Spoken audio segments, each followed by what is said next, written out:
A exposição de Deuteronômio, nós vamos abrir a palavra do nosso Deus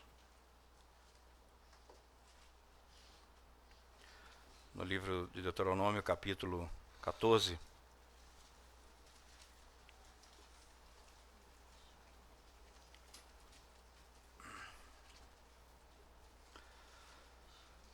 Nós vamos dividir a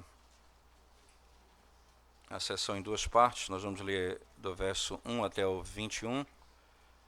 E no próximo domingo, na próxima oportunidade, se o Senhor nos permitir, pregaremos do 22 até o fim. Diz assim a palavra de Deus: Filhos sois do Senhor vosso Deus, não vos dareis golpes, nem sobre a testa fareis calva, por causa de algum morto. Porque sois povo santo ao Senhor, vosso Deus. E o Senhor vos escolheu de todos os povos que há sobre a face da terra, para lhe ser de seu povo próprio. Não comereis coisa alguma abominável, são estes os animais que comereis: o boi, a ovelha, a cabra, o veado, a gazela, a corça, a cabra monteis, o antílope, a ovelha monteis e o gamo. Todo animal que tem unhas fendidas, e o casco se divide em dois, e rumina entre os animais, isso comereis. Porém estes não comereis dos que somente ruminam, o que tem a unha fendida, o camelo, a lebre e o arganaz, porque ruminam, mas não têm a unha fendida, imundo vos serão. Nem o porco, porque tem unha fendida, mas não rumina, imundo vos será. Destes não comereis a carne, e não tocareis no seu cadáver. Isto comereis de tudo que há nas águas, tudo que tem barbatanas e escamas. Mas tudo que não tiver barbatanas nem escamas, não comereis, imundo vos será.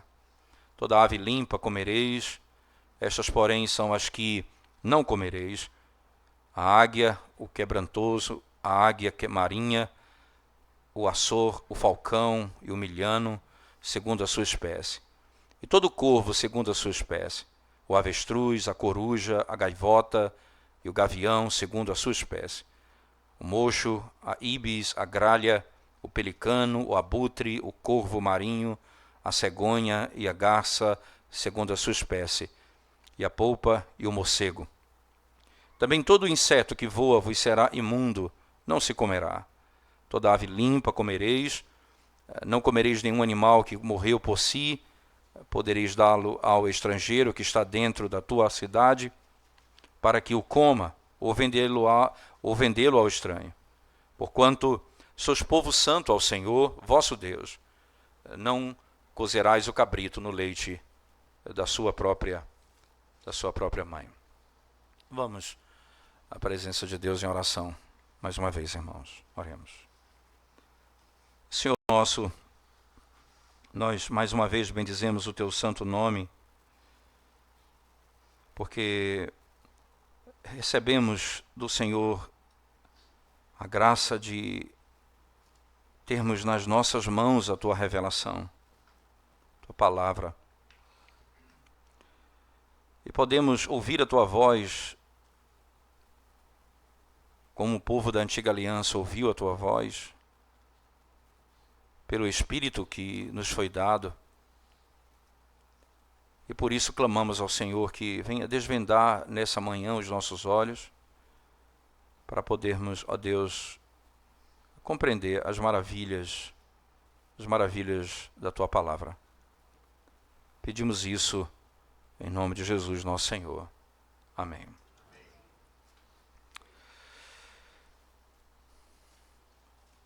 Certamente, quando nós chegamos diante de um texto como o que nós acabamos de ler, e diante dos detalhes que são colocados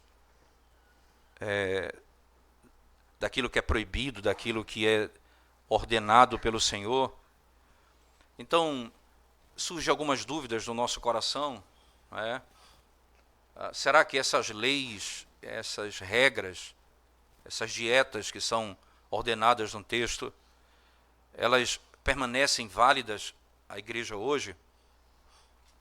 qual é exatamente a essência do ensino.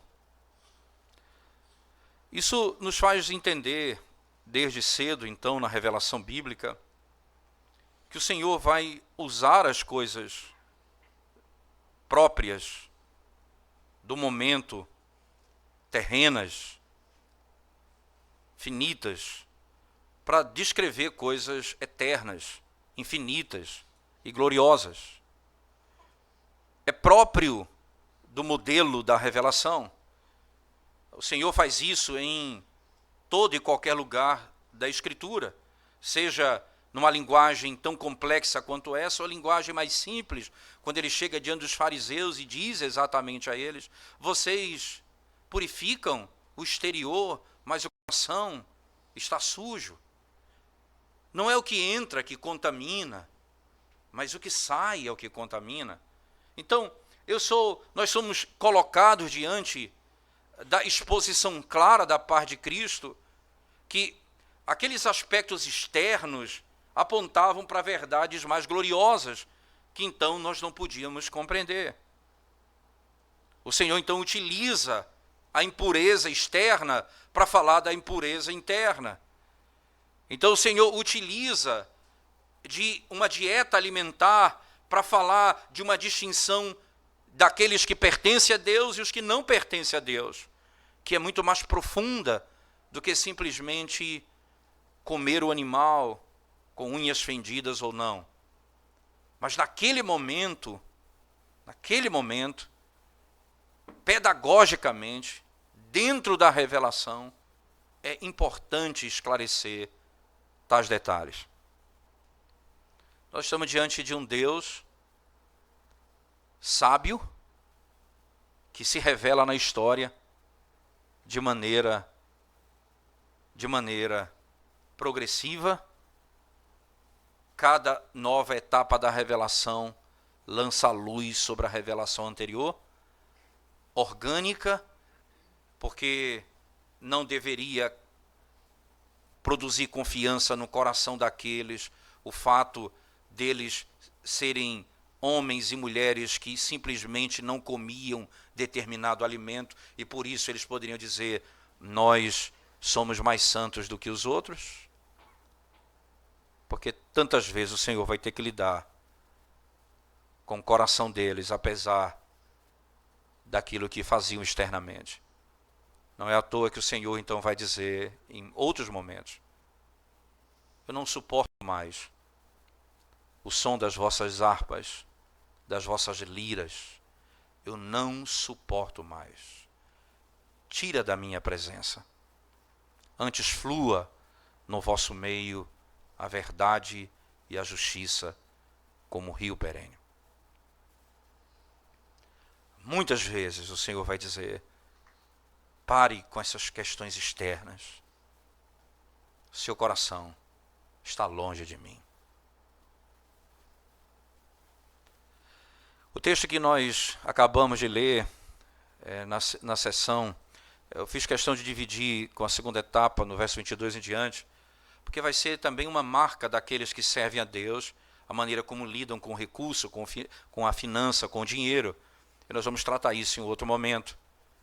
Mas aqui, na primeira parte, nós vamos analisar o que é o povo de Israel com relação a Deus, como Deus vê Israel, e por causa dessa visão e por causa desse relacionamento com Deus, o que é que Deus exige do seu povo e o que significa todas essas coisas em detalhe que ele passa a descortinar diante dos nossos olhos.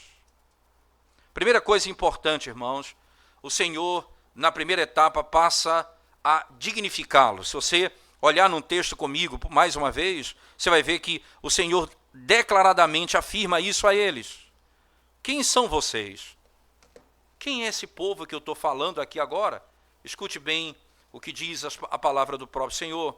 Ele diz assim: filhos sois do Senhor, vosso Deus. Isso é algo impressionante na linguagem do Antigo Testamento, né? Onde nós pensamos e imaginamos o seguinte: não há relação filial entre Israel e o seu povo, entre Israel e Deus, entre Deus e o seu povo. E Deus diz abertamente a Israel: filhos sois do Senhor. Então a primeira grande manifestação é: eu sou vosso pai. E aí ele diz: vosso Deus. Isso tem implicação direta, e aqui é o fundamento da lei.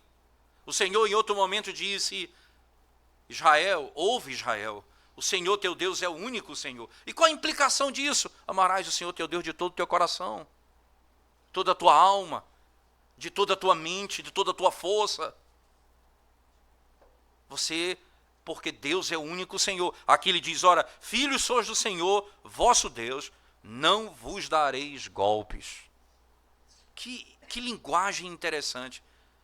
Porque vocês são meus filhos, vocês não vão se cortar. Falaremos nisso no tempo oportuno.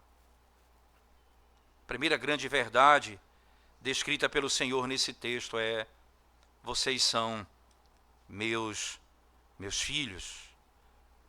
Vocês são meus filhos. O Senhor diz: eu vos escolhi. Não é?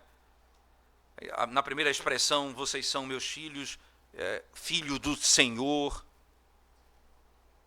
Vocês eram escravos. Vocês eram dominados por outro povo.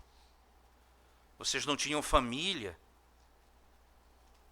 Agora eu trouxe vocês para tão perto de mim como nenhum outro povo, a ponto de dizer que vocês são meus filhos. Um comentarista disse: Israel é filho de Deus, o primogênito de Deus, não porque Deus precisava de filhos, mas porque Israel era órfão e precisava de um pai. Israel não se tornou filho de Deus porque Deus precisava de filhos. Pelo contrário, Israel era órfão, não tinha pai. Todo israelita é filho de Deus. Todo aquele que de fato pertence ao povo de Deus participa da natureza e do seu favor, do seu amor e da sua bênção. Na primeira carta de João, ele diz, capítulo 3, verso 1, vede com que grande amor Deus nos amou, a ponto de sermos chamados filhos de Deus. A descrição é impressionante. Naquele momento o Senhor diz a Israel: eu sou seu pai.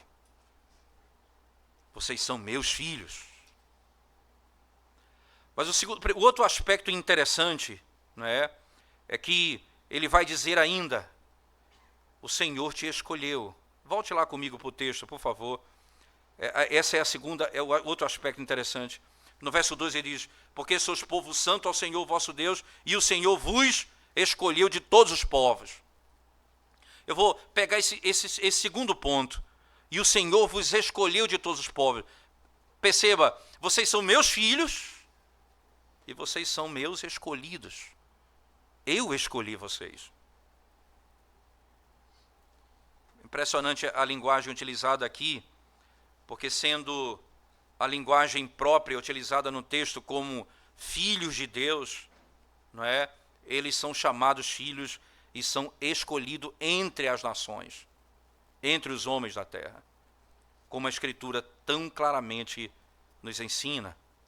Ora, se essa relação de escolha é uma relação própria do Deus que é soberano, ele não escolheu, ele disse isso no capítulo 7, eu não escolhi vocês porque vocês eram mais numerosos do que os povos, ou porque vocês eram mais fortes, pelo contrário, vocês eram de menor número, eu escolhi porque vos amei.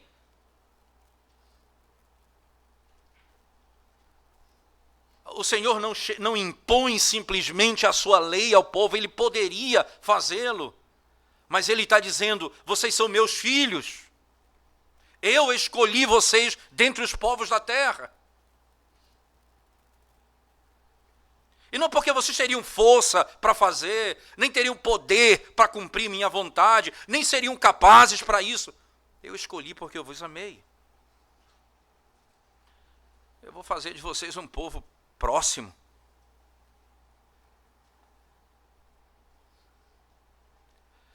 Vocês são meus, os escolhidos do Senhor.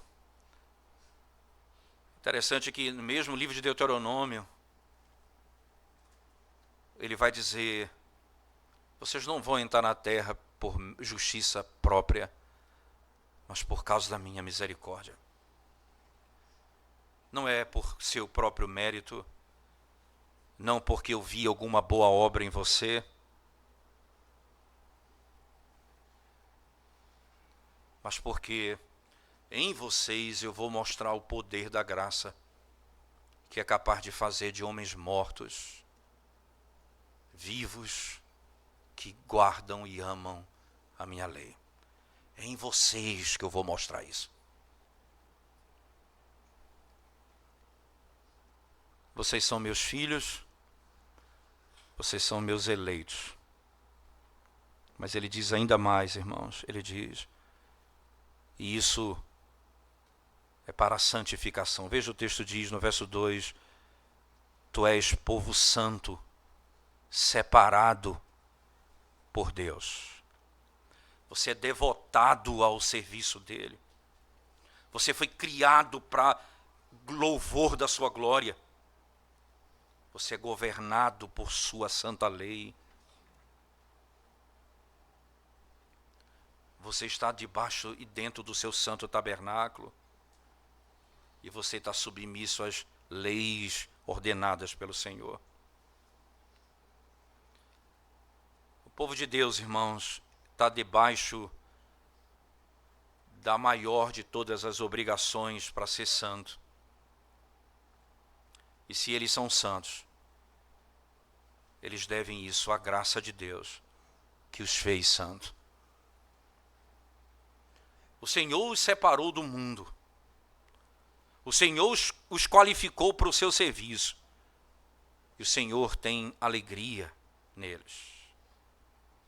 Então o Senhor os fez santo para si mesmo. Israel,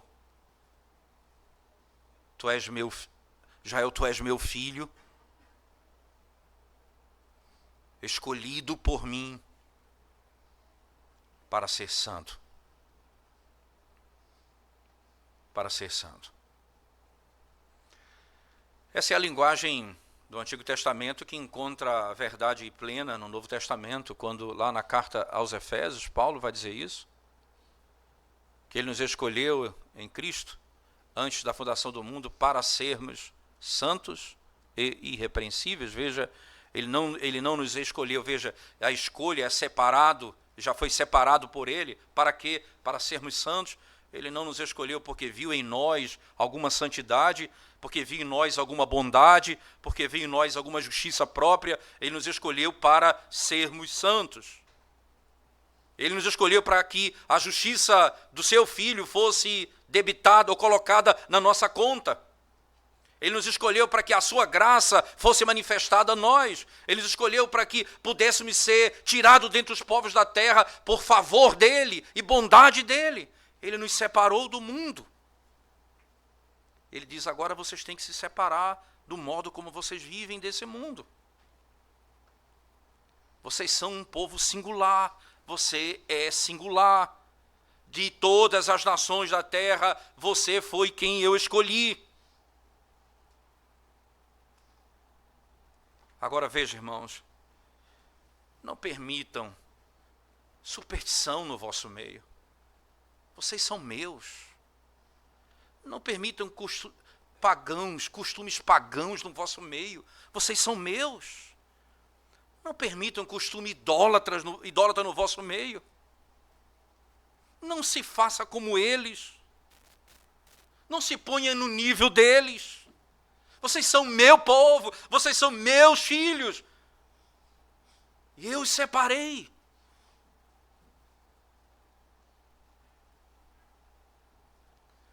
É impressionante, você pode ter certeza disso. Quando um pai cria o seu filho no temor do Senhor e vê o filho praticando aquilo que ele não ensinou, porque se submeteu às regras e os princípios do mundo, não há dor maior. Você diz: não foi para isso que eu te criei. Não foi para isso que eu te criei.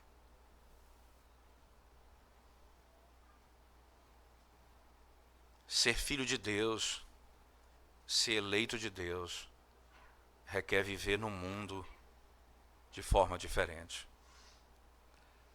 Eu preciso andar como filho de Deus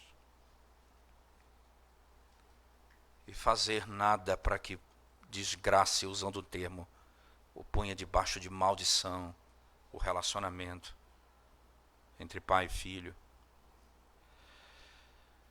E aí ele começa a dizer, e veja, e mais uma vez isso, irmãos, nunca é só uma declaração de amor à parte da obediência. Não faz sentido isso na Escritura. Eu sou o seu pai. Aí você diz assim: viva como você quer.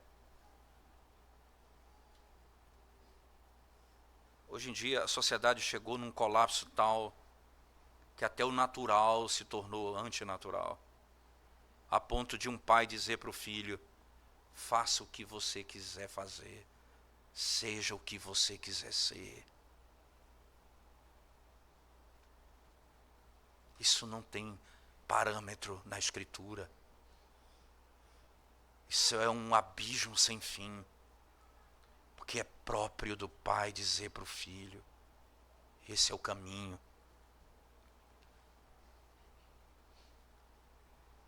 Mas não.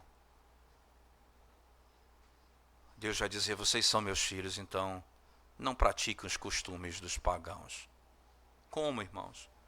Primeiro momento no texto, volte comigo, ele diz assim, primeiro aspecto, ele vai falar acerca da maneira como você lida com a morte. Não vos dareis golpes, nem sobre a testa fareis calva por causa de algum morto. Por causa de algum morto. Não dê golpes em você mesmo. Eles se cortavam nos funerais para mostrar a dor.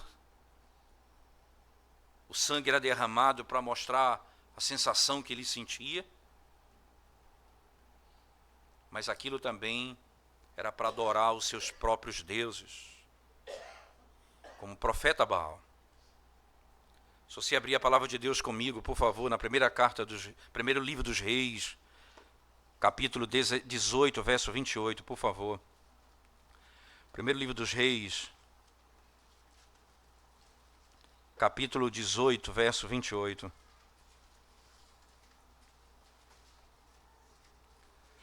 Diz assim a Escritura Sagrada, verso 28.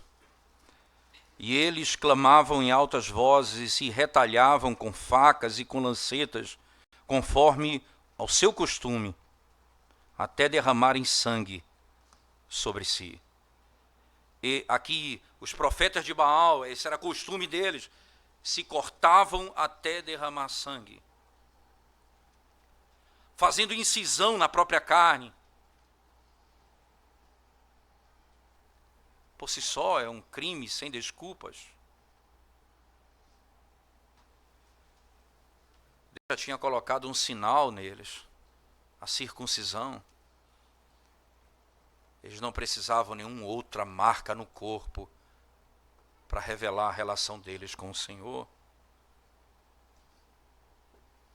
Eles eram proibidos de deformar os seus próprios corpos com o objetivo de demonstrar tristeza.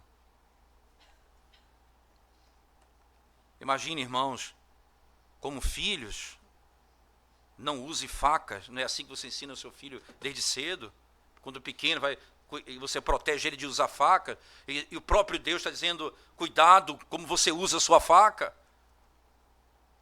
Não faça golpes em você mesmo diante dos mortos.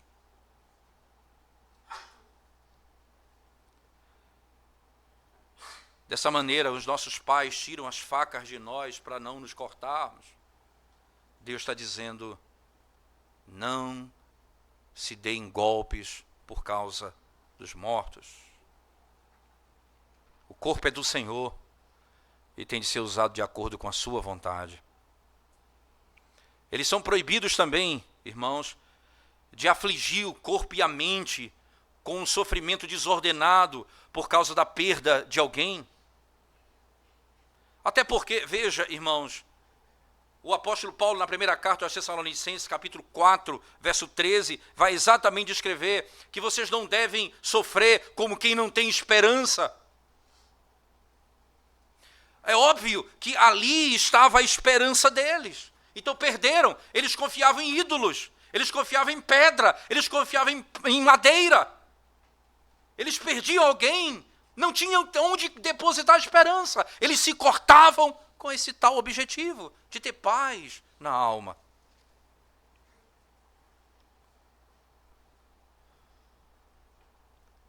Você não precisa fazer isso. Você tem esperança. O corpo ressuscitará no último dia em Cristo.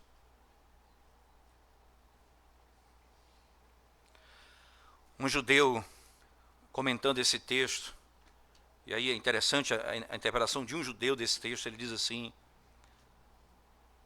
se o seu pai, por exemplo, morrer, não corte o seu próprio corpo. Você não deve sofrer mais do que o necessário. Ele diz, porque você não é órfão. Ele já acabou de dizer que vocês são seus filhos. Eu sou o seu pai, diz o Senhor. Por que eu vou sofrer desmedidamente? Ele acabou de introduzir no texto. Israel, eu sou seu pai. Vocês são meus filhos.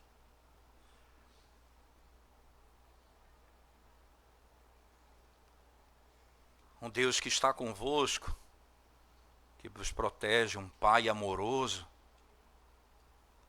Vocês pertencem a Ele.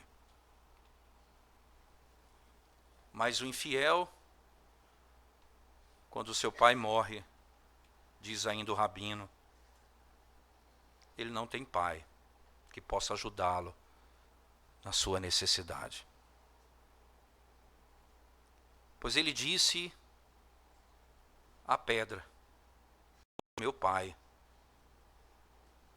Pois ele disse a um pedaço de pau, tu és o meu Criador. Onde ele encontrará consolo? O profeta Jeremias, no capítulo 2, escute as palavras do Senhor, que tão claramente nos ensinam essa verdade. O profeta Jeremias, capítulo 2, versículo 27, por favor. Jeremias 2, verso 27. Que dizem ao pau, veja, que dizem à madeira, tu és meu pai, e a pedra, tu me geraste, porque me viraram as costas e não o rosto, mas no tempo da sua angústia dirão, levanta-te e livra-nos. Eles vão dizer ao pau e à pedra, no dia da angústia, levanta-te e livra-nos. Então, lembra do profeta diante dos profetas de Baal, dizendo, gritem mais, ele deve estar ocupado, ele deve estar fazendo as suas necessidades, ele deve estar fazendo, gritem mais, se cortem mais, mas hoje Veja, você tem um Pai que está nos céus e você fala com Ele em qualquer lugar, por meio de Cristo, e você diz: Pai, eu pequei contra Ti. Alivia minha alma, Senhor. Conforta o meu coração. Nós temos um Deus vivo. Você não precisa se cortar.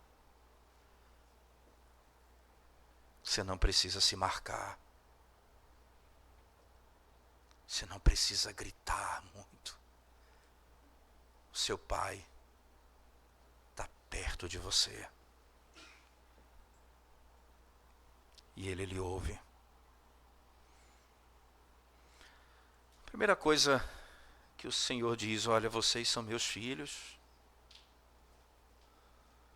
Vocês são meus eleitos. Vocês vão viver como um povo separado. Primeiro, no modo como vocês lidam com a morte. Segundo,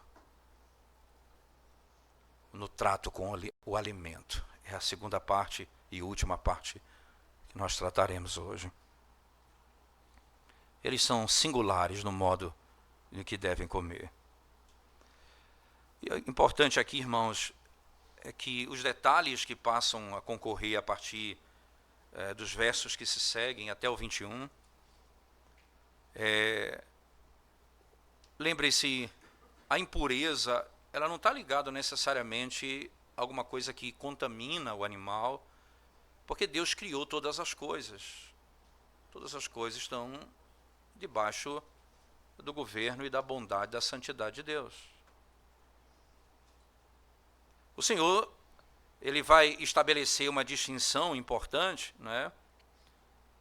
Ele vai separar o que é puro do impuro. E a primeira vez que isso é tratado na Escritura, é bom lembrar, a primeira vez que é tratado na Escritura, ainda não nos detalhes, como será feito nos livros seguintes do Pentateuco, como Levítico e Deuteronômio, foi tratado na época do dilúvio com Noé. Quando o Senhor ordena que os animais impuros fossem determinados tantos pares e os puros tantos pares, não há tanto detalhe ali, apenas essa informação, que se separasse dessa maneira.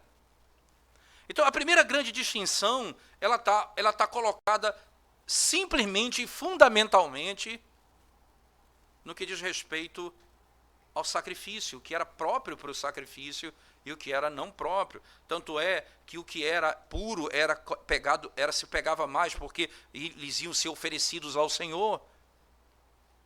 O animal que ia ser oferecido ao Senhor, ele não podia rosnar, ele não podia se debater, porque ele era como um cordeiro, ele era alguém que ia ser levado ao matadouro e não abriria a boca. Ele tinha de ser criado assim. Era próprio que fosse assim. Ele não podia se debater sobre o altar, a ponto de descrever a obra do nosso Redentor, dizendo: como ovelha para o matadouro ele foi e não abriu a sua boca. Era essa uma marca em silêncio. Essa é a primeira grande demonstração. Um outro comentarista vai dizer: isso era próprio dos judeus, na época dos judeus, para descrever a singularidade dele e dos outros povos. E principalmente no que diz respeito à relação deles com Deus, que era santo, e eles comeriam aquilo que Deus ordenava que fosse pronto para o alimento. Eles deveriam se separar dos seus vizinhos idólatras. E ele passa a enumerar as bestas, os animais selvagens, aqueles que eles poderiam comer, como lá em Levítico,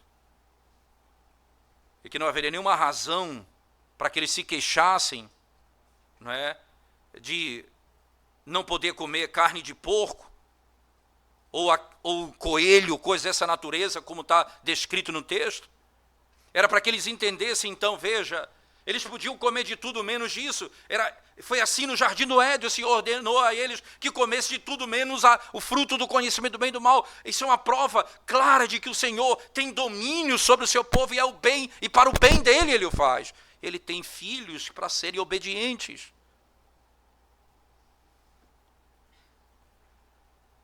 Mas esses não apenas eram aspectos do sacrifício, como aspecto que provaria que esse povo pertence a Deus e de fato obedece. Claramente, o grande ponto e a grande centralidade diz respeito ao sacrifício de animais, que seria feito em Canaã em grande medida. Interessante, por exemplo, você vai ver no verso 5, do capítulo 14, que nós estamos lendo, diz assim, verso 5 fala, o veado, a gazela, a corça, a cabra montês, o antílope, a ovelha montês e o gamo. Esses animais aqui, né, ele vai explicar na frente, todo animal que tem unhas fendidas e o casco se divide em dois e rumina entre os animais, isso comereis. Havia delimitações, você tem animal impuro, até aqueles que você pode comer, com uma distinção, o animal que você não pode comer, porque a impureza deles se revela de outras formas, você não vai se alimentar deles. A ordem era, não se junte com aquilo que é impuro. Você vai encontrar essa declaração na revelação bíblica em muitos aspectos, por exemplo, né? Quando o Senhor vai lidar com essa realidade no Novo Testamento, por exemplo. Lembra no capítulo 10 do livro de Atos, quando a salvação ia ser anunciada para os gentios? Aí você vai entender um aspecto importante do uso da dieta, da alimentação. Então, Pedro tem um sonho. Você entende a impureza? Os vizinhos são impuros. Esses são povos impuros. Vocês não vão se contaminar com eles. Isso é representado por aspecto da alimentação. Você não vai se alimentar dessas coisas também. Isso é caráter externo. Entenda? Você não vai dizer... porque você é crente, você não come determinada comida e o ímpio, ele é ímpio porque come aquela comida. Isso não tem sentido para nós hoje, não há sentido para a igreja hoje, porque ele está falando aqui de verdades muito mais profundas, expressas na linguagem da própria alimentação diária. E esse é o ponto da revelação. E aqui você vai encontrar a linguagem em Atos, por exemplo, Pedro tem um sonho, e esse sonho se repete 3 vezes. E o sonho era o seguinte, um grande lençol com 4 pontas e animais imundos dentro dele. Todos esses aqui descritos no texto. Então o Senhor ordenava a Pedro, Pedro, mata e come. Pedro nega a primeira, nega a segunda. A terceira vez. E qual a razão que Pedro nega? Pedro diz assim, Senhor, nunca coloquei nada impuro na minha boca, nunca comi nada contaminado. Você entende? Até aquele tempo, era uma lei que era guardada pelos judeus. O Senhor está dizendo isso para romper,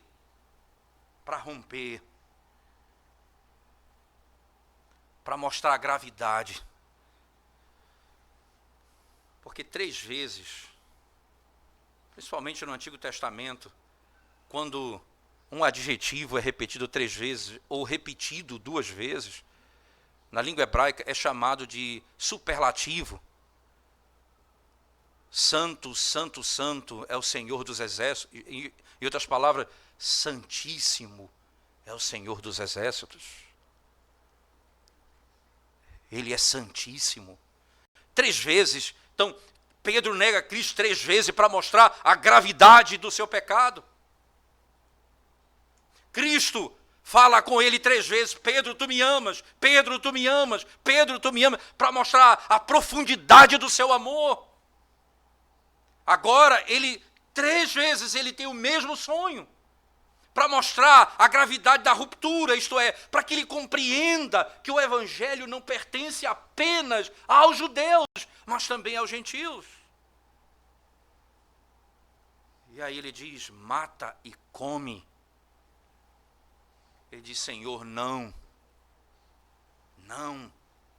E a terceira vez ele diz, o Senhor diz a Pedro, não chame de impuro aquilo que eu purifiquei.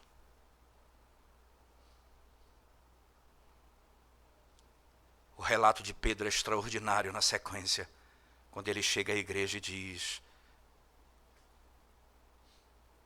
lá no debate, no capítulo 15, acerca da salvação por obras, diante do tribunal e do concílio, Pedro diz, eles foram purificados pela fé.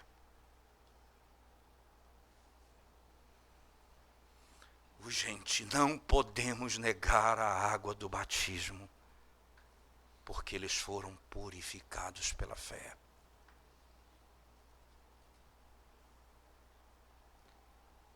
O povo de Deus se separa do mundo, mas nós não somos povo de Deus como raça, no sentido de etnia. Nós somos um povo separado dentre os povos da terra, dentre as raças da terra, dentre as nações do mundo. Há um povo santo que vive como um povo santo em todo o canto da terra.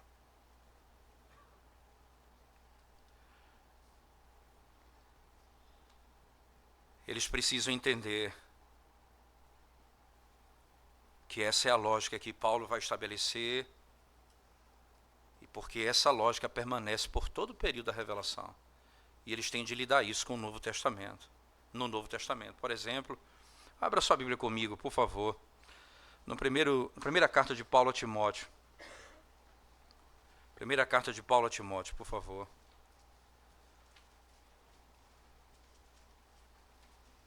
Capítulo 4.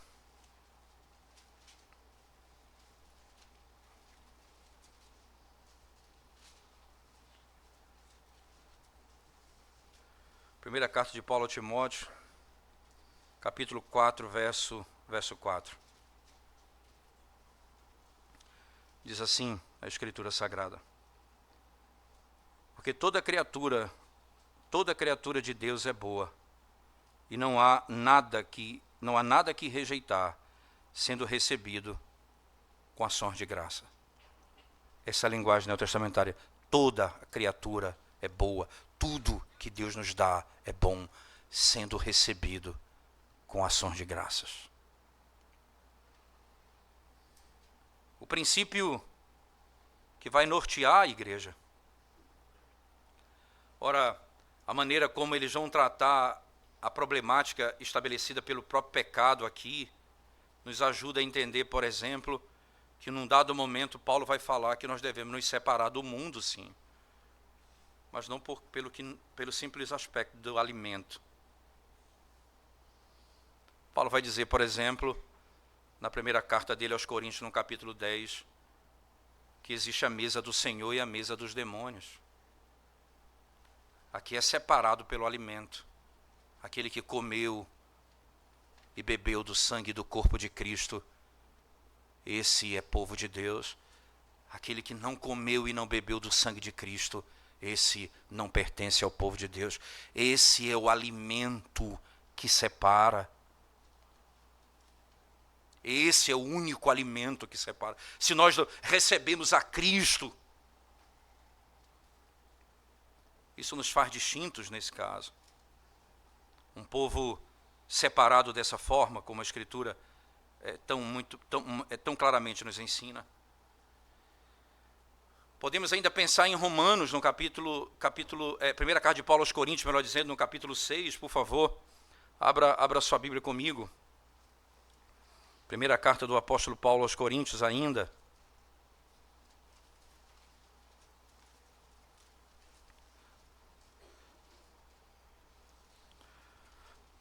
O apóstolo Paulo diz assim, a partir do verso 3, ele diz: não sabeis vós que havemos de julgar os anjos, quanto mais as coisas pertencentes a esta vida.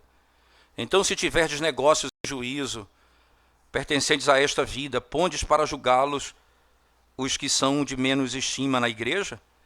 Para vos envergonhar, o digo, não há, pois, entre vós sábios, nem mesmo um que possa julgar entre seus irmãos, mas o irmão vai a juízo com o irmão, e isto perante infiéis?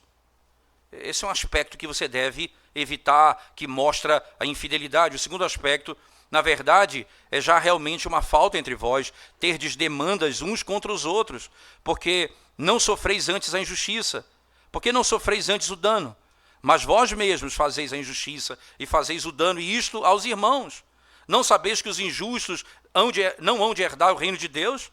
Não erreis, nem os devassos, nem os idólatras, nem os adúlteros, nem os efeminados, nem os sodomitas, nem os ladrões, nem os avarentos, nem os bêbados, nem os maldizentes, nem os roubadores herdarão o reino de Deus. E aqui, veja, são esses que são separados do povo de Deus. Aí ele diz, e é que alguns têm sido, mas haveis sido lavados, mas haveis sido santificados, mas haveis sido justificados em nome do Senhor Jesus e pelo Espírito do nosso Deus. Perceba, agora vocês são distintos, mas que vocês foram lavados pelo sangue de Cristo e vocês pertencem exatamente ao mesmo povo. Ele continua no texto ainda. Todas as coisas me são lícitas, mas nem todas as coisas convêm. Todas as coisas me são lícitas, mas eu não me deixarei dominar por nenhuma. Os alimentos são para o estômago para os alimentos. Deus, porém, aniquilará tanto um como o outro. Mas o corpo não é para a fornicação, senão para o Senhor, e o Senhor para o corpo. Ora, Deus que também ressuscitou o Senhor, nos ressuscitará a nós pelo seu poder. Não sabeis vós que os vossos corpos são membros de Cristo? E aqui, irmãos, vem um detalhe importante. Quando se diz assim, nós vamos cuidar do corpo no que diz respeito a essa alimentação judaica, nós não vamos comer isso e comer aquilo, ele diz, não é isso que contamina o homem, não é isso que traz separação, não. Ele diz, o vosso corpo não deve ser usado para a fornicação, para a prostituição. É isso que contamina. Ele continua dizendo na Escritura Sagrada, não sabeis vós que os vossos corpos são membros de Cristo? Tomarei, pois, os membros de Cristo e os farei membros de uma meretriz? Não, por certo. Ou não sabeis que o que se ajunta com a meretriz fazem um corpo com ela, porque serão, disse, dois numa só carne. Mas o que se ajunta com o Senhor é o mesmo Espírito. Fugir da fornicação. Todo o pecado que o homem comete é fora do corpo, mas o que fornica peca contra o seu próprio corpo. Ou não sabeis que o vosso corpo é templo do Espírito Santo, que habita em vós, proveniente de Deus, e que não sois de vós mesmos? Porque fostes comprados por bom preço. Glorificai, pois, a Deus em vosso corpo e no vosso espírito, os quais pertencem a Deus. Porque somos filhos de Deus, porque pertencemos a Deus, nós não vamos usar o nosso corpo para a fornicação, prostituição. O que contamina o nosso corpo não é o que nós comemos, é o que sai do nosso coração.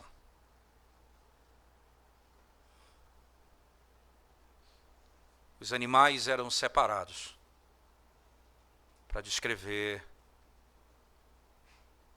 que o Cordeiro é Cristo que foi morto sem nunca cometer pecado. E para descrever que há uma distinção entre aqueles que servem a Deus e os que não servem. E essa distinção não é feita por alimento, é feita pela fé. Se somos filhos de Deus, eleitos de Deus, devemos andar como filhos de Deus e eleitos de Deus, em todas as áreas da nossa vida.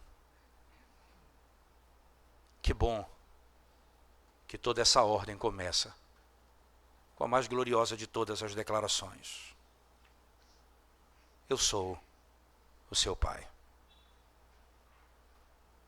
Vocês são meus filhos. E todo pai recebe o seu filho,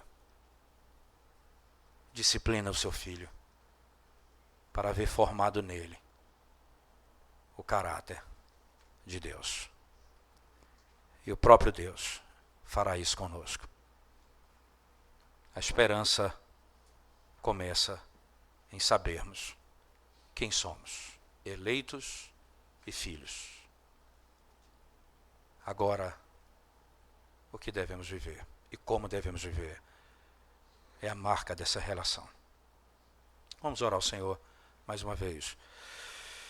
Senhor, nós te damos graças porque nós temos recebido da tua mão todo o bem, toda a bondade do Senhor. E te exaltamos porque